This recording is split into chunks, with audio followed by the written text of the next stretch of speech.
Yan, nagpalang araw mga kasiret. Update lang tayo dito sa mini garden natin ngayong araw. Yan, ito na yung tinanim natin. Yan, pinagpala talaga ng Panginoon. Yan, hitik na hitik siya sa bunga. Yan, napakarami. Ayan. Mamaya ispipitas tayo. Yan, napakaraming bunga niya. Sa baba pa lang yan.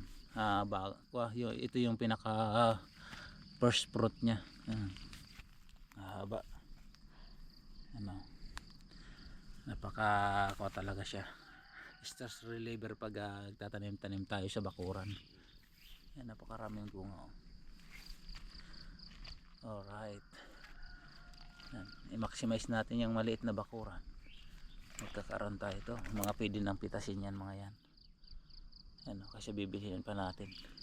Laging tipid yan. Ano, apat yung bunga niya.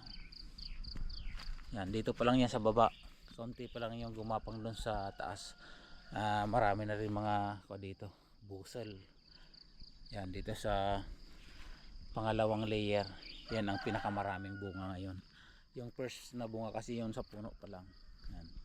Update din tayo dito sa tinanim natin na yan, hello.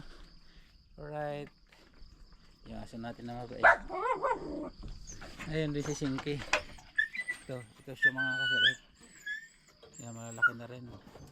Pwede na rin natin siyang abunuhan. Kangkong pala siya mga kasiret. Para pag magsigang tayo is marami na tayong tanim dito sa bakuran. Bari propagate natin siya para mas maraming dumami. Yan. Bala ko ilagay doon sa banda doon sa may puno. Alright, yung pichay natin medyo inatake siya ng langgam. Ilan lang yung nag-survive. Yan, kinain yung puno niya, namatay. Kaya tanim tayo uli. Bali nilagyan ko yan ng bagong binhi. Alright, yan lang muna mga kasiret. Fish out.